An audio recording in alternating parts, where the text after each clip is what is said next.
Hello friends, स्वागत है आप लोग का मेरे यूट्यूब चैनल में। आज से हम लोग पढ़ने वाले हैं ऑब्जेक्टिव क्वेश्चन। जितना पीछे के वीडियो को हम पढ़ा चुके हैं उसी से संबंधित जितना भी ऑब्जेक्टिव बनने वाला है उसको हम लेकर आए हैं।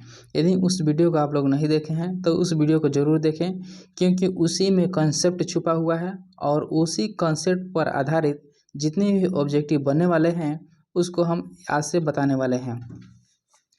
और यहाँ पर देखेंगे हम 1 नंबर, ब्लीचिंग पाउडर में डैश डैश ब्लीचिंग एजेंट विद्यमान होता है। तो सबसे पहले आप लोग बताइए क्या होगा इसमें। तब यहाँ पर होगा क्या, क्लोरीन। अब यहाँ पर क्लोरीन कैसे होगा इसको देखेंगे। इसमें क्या बोला है, ब्लीचिंग पाउडर।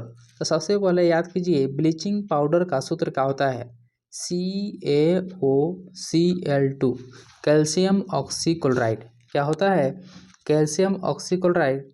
इसका एक और नाम है चूने का क्लोराइड। क्या नाम है, चूने का क्लोराइड, चूने का क्लोराइड। ठीक है, यहाँ राइट। अब यहाँ पर देखेंगे इसमें कौन होगा, ऑप्शन नंबर ए होगा। अब यहाँ पर ऑप्शन बी सी डी भी देख लेते हैं। अब यहाँ देखिए ब्रोमीन आयोडीन, और यहाँ पर देखिए वर्ग 17, कितना, वर्ग 17 के तत्व हैं कौन, फ्लोरीन, क्लोरीन, ब्रोमीन और क्या, आयोडीन। ये कौन से तत्व हैं, वर्ग 17 के तत्व हैं। और इसकी संयोजकता कितनी होती है, तो इसकी संयोजकता होती है 1 होती है। कितनी होती है, 1 होती है। और यहाँ पर देखिए हाइड्रोजन जो है, हाइड्रोजन क्या है, ये अधातु है। और यह कौन से ब्लॉक का तत्व है, एस ब्लॉक का तत्व है। और यह कौन से वर्ग में है, वर्ग 1 में है, कौन, डी। अब यहाँ पर देखिए ऑप्शन डैश डैश तत्वों में बाहरी सेल में 8 इलेक्ट्रॉन के साथ 3 कक्षाएं होती है। अब यहाँ पर बोला है 3 कक्षाएं होती है, तब इसको याद कीजिए। बाहरी सेल में कितना, 8 इलेक्ट्रॉन। तो 8 इलेक्ट्रॉन किस में होते हैं, वर्ग 18 में। किसमें, वर्ग 18 में। तब वर्ग 18 में कौन कौन से तत्व हैं, देखिए हीलियम है, नियॉन है, आर्गन है, क्रिप्टन है, जेनॉन है और क्या है, रेडॉन है। बोला है बाहरी सेल में 8 इलेक्ट्रॉन के साथ 3 कक्षाएं हो।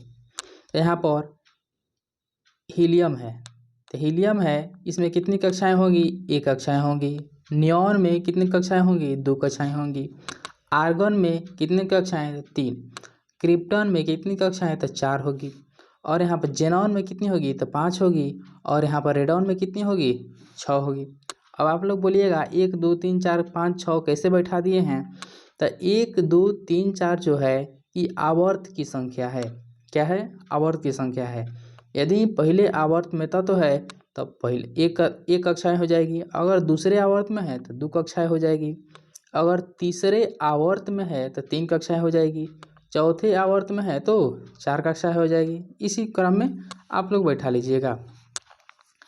अब यहाँ पर इसमें कौन हो जाएगा, आर्गन हो जाएगा, क्योंकि यहाँ पर देखिए आर्गन जो है तीसरे आवर्त में है।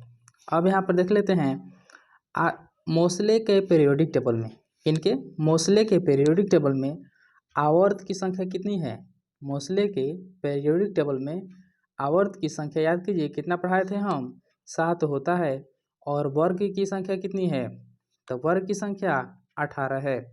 इसमें से जो जो मेन है उसको यहाँ पर हम अपने वीडियो में पढ़ा चुके हैं। उसको यदि नहीं देखे हैं तो उसको ज़रूर देखें, क्योंकि उसी में कंसेप्ट छुपा हुआ है।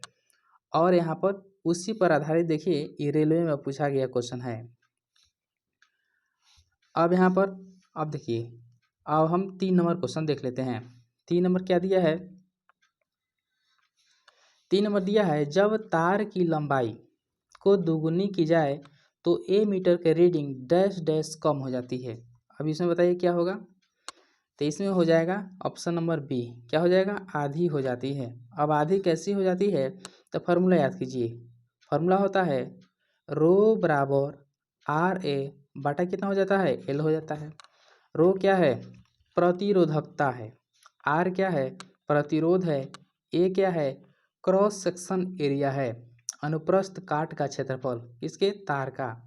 और यहाँ पे एल जो है तार की लंबाई है। एक और फॉर्मूला याद कीजिए, ओम नियम क्या कहता है, V बराबर IR। तो इसी को दोनों को कंपेयर करते हैं और यहाँ से यदि R निकालते हैं तो R बराबर कितना हो जाएगा, V बटा कितना I, इधर यहाँ पर चलाएगा तो I हो जाएगा। और यहीं R का वैल्यू V बटा I इसमें बैठा देते हैं, इसमें बैठा देते हैं तो कितना आएगा, रो इजकल टू R का वैल्यू कितना V बटा कितना I हो जाएगा और यहाँ पर कितना A हो जाएगा और A और L बैठा देते हैं, L हो जाएगा। और यहीं जो बोला है L क्या हो जाती है, लंबाई दुगुनी हो जाती है। तो याद कीजिए यहाँ पर अगर यहाँ पर 2 बैठा दें तो यहाँ पर A मीटर का रीडिंग कितनी हो जाएगी, तो A मीटर का रीडिंग आधी हो जाएगी, मतलब 1/2, 1/2 का मतलब क्या हो जाता है, आधी हो जाएगी। तो यहाँ पर 3 नंबर क्वेश्चन का ऑप्शन कौन हो जाएगा, बी हो जाएगा, आधी हो जाएगी। अब यहाँ पर अगले क्वेश्चन में हम चलते हैं। अगला क्वेश्चन क्या दिया है, अगले क्वेश्चन में देखिए क्या दिया है। इसमें बोला है डैश डैश सबसे इलेक्ट्रोपॉजिटिव तत्व है। सबसे इलेक्ट्रोपॉजिटिव क्या बोला है, पॉजिटिव, इस पर ध्यान दीजिएगा। अब यहाँ पर याद कीजिए सल्फर का एटॉमिक नंबर कितना होता है, 2। पहले इसमें कौन होगा, तो यहाँ पर ऑप्शन नंबर डी होगा। अब कैसे होगा इसको एक्सप्लेन करते हैं। यहाँ पर इसका इलेक्ट्रॉनिक विन्यास निकालिए, 2 और यहाँ पर 8, 8 2 10 और कितना 6। उसके बाद से क्लोरीन का निकालिए, क्लोरीन का कितना होता है 17, तो यहाँ पर 2 8 10 और कितना 7। उसके बाद से मैग्नीशियम का निकालिए, कितना होता है 12, तो 2 8 10 और कितना 2 हो जाएगा। उसके बाद से एल्युमिनियम का निकालते हैं तो कितना हो जाएगा, इसका होता है कितना 13, तो 2 8 10 और कितना 3। तो हम बोले हैं अगर किसी तत्व के बाह्यतम कक्षा में 1 हो 2 हो 3 हो और कितना हो 4 हो तो वह इलेक्ट्रोपॉजिटिव होता है। अगर बाह्यतम कक्षा में 1 आए तो 1 प्लस हो जाएगा, 2 आए तो 2 प्लस हो जाएगा, 3 आए तो 3 प्लस हो जाएगा, 4 आए तो 4 प्लस हो जाएगा। लेकिन यदि 5 आ जाए, 6 आ जाए, 7 आ जाए, 8 आ जाए तो क्या करेंगे, 8 में से घटा देंगे। तो जब 8 में से घटाएंगे तो क्या हो जाएगा, निगेटिव ना हो जाएगा। लेकिन यहाँ बोला है क्या, पॉजिटिव। तो यहाँ देखिए 1 2 3 4 ही रहना चाहिए। तो यहाँ पर 6 आए, इसको काट दीजिए। यहाँ पर देखिए 7 है, यहाँ पर इसको भी काट दीजिए। यहाँ पर कितना है, 2 होगा कि 3 होगा। सबसे इलेक्ट्रोपॉजिटिव सबसे ज़्यादा किसका है, एल्युमिनियम का है, तो इसलिए ऑप्शन नंबर डी हो जाएगा। अब यहाँ पर 5 नंबर क्वेश्चन को देखते हैं। 5 नंबर क्या बोला है, देखिए 5 नंबर बोला है ध्वनि निम्नलिखित में से किस माध्यम में सबसे तेज यात्रा करती है। तो सबसे तेज यात्रा ठोस में करती है, उससे कम द्रव में करती है और उससे भी कम किस में करती है, गैस में करती है। किस में करती है, गैस में करती है, इसको याद रखिएगा। इसमें कौन हो जाएगा, ठोस पदार्थ। अब यहाँ पर हम आगे चलते हैं। 5 नंबर हो गया। 6 नंबर देखिए, 6 नंबर दिया है बांध में संग्रहित पानी में कौन सी ऊर्जा होती है। तो यहाँ पर मान लेते हैं कि नदी है, क्या है, नदी है और यहाँ पर बांध लगा हुआ है। क्या लगा हुआ है, बांध लगा हुआ है और यहाँ पर तीव्र धारा से मतलब तीव्र वेग से पानी आ रही है। जब तीव्र वेग से पानी आएगी, अगर यहाँ पर बांध बांध दिए हैं, इसमें से छोटा सा हम एक किवाड़ा लगा देते हैं। अगर यहाँ पर किवाड़ा लगा देते हैं मतलब पानी को रोक कर धीरे धीरे थोड़ा थोड़ा इसमें पानी हम छोड़ेंगे, जिससे यहाँ पर प्रेशर अधिक होगा और इससे बिजली का उत्पादन किया जाएगा। इसलिए ना तब यहाँ पर क्या हो जाएगा, यहाँ पर क्या हो जाएगा, स्थितिज ऊर्जा। क्योंकि अगर यहाँ पर पूरा पानी छोड़ दिया जाए तो यहाँ पर आगे की तरफ बढ़ेगा, लेकिन यहीं यहाँ पर बांध बांध कर यहाँ पर थोड़ा थोड़ा अगर छोड़ा जाए और इससे बिजली का उत्पादन कर लिया जाए तो ये क्या हो जाएगा, स्थितिज ऊर्जा हो जाएगा। उसके बाद से विद्युत ऊर्जा तो होगा नहीं, क्योंकि यहाँ पर पानी में बोला है, संग्रहित पानी में, तो इसलिए क्या हो जाएगा, स्थितिज ऊर्जा। अगर बहता हुआ पानी बोले, अगर बहता हुआ पानी में कौन सी ऊर्जा, तो गतिज ऊर्जा हो जाएगा। लेकिन यहाँ पर पानी आकर रुक जा रही है, कहाँ, बांध के पास, इसलिए हो जाएगा स्थितिज ऊर्जा। विद्युत ऊर्जा होगा नहीं।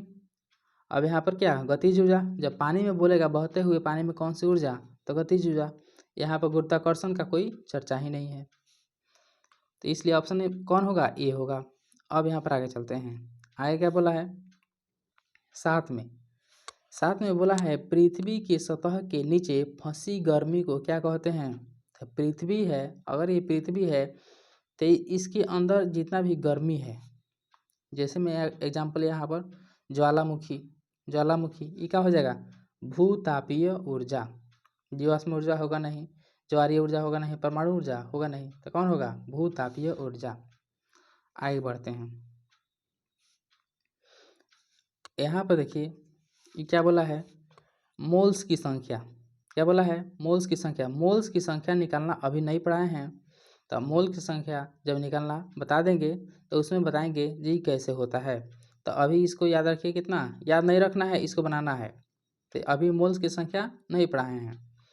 यहाँ पर देखिए इसका कितना हो जाएगा, 0.35। कैसे हुआ है, जब यहाँ पर मोल्स की संख्या पढ़ा देंगे तब यहाँ पर बताएंगे। अब यहाँ पर आगे देखते हैं, इसमें क्या बोला है, डैश डैश एक हैलोजन है। तो वर्ग 17, याद कीजिए, वर्ग 17, क्या वर्ग 17 के तत्व को क्या बोलते हैं, हैलोजन बोलते हैं, हैलोजन बोलते हैं। अब वर्ग 17 में कौन कौन से तत्व आते हैं, यहाँ पर फ्लोरीन हो जाएगा, क्लोरीन हो जाएगा, ब्रोमीन हो जाएगा, और क्या हो जाएगा, आयोडीन हो जाएगा। और इसकी सांद्रता कितनी होती है, 1 होती है। उसके बाद यहाँ पर देखिए क्या बोला है, क्रिप्टन क्या है, अक्रिय गैस है। और सोडियम क्या है, वर्ग 1 के तत्व है और इसे क्षारीय धातु कहते हैं। तब यहाँ पर हाइड्रोजन कौन हो जाएगा, देखिए यहाँ पर हाइड्रोजन वर्ग 17 के तत्व, फ्लोरीन हो जाएगा, क्लोरीन, ब्रोमीन, आयोडीन। इसमें से देखिए तो कहाँ दिया है, ऑप्शन नंबर बी में दिया है, इसलिए ऑप्शन नंबर बी हो जाएगा। अब यहाँ पर आगे चलते हैं, कितना 10 नंबर क्वेश्चन। 10 नंबर बोला है किसी वस्तु के मुक्त रूप से गिरने के दौरान निम्नलिखित में से कौन सी ऊर्जा इसके रास्ते में जाती है। अगर यहाँ पर कोई वस्तु, अगर यहाँ मान लेते हैं ये छत है, ये क्या है, छत है। अगर यहाँ से किसी वस्तु को जमीन पर गिराया जाए तब क्या होगा, उसमें होगी वस्तु में गतिज ऊर्जा होगी। क्या होगी, वस्तु में गतिज ऊर्जा। और जब यही वस्तु अगर भूमि से टकरा जाए तब क्या हो जाएगा, स्थितिज ऊर्जा।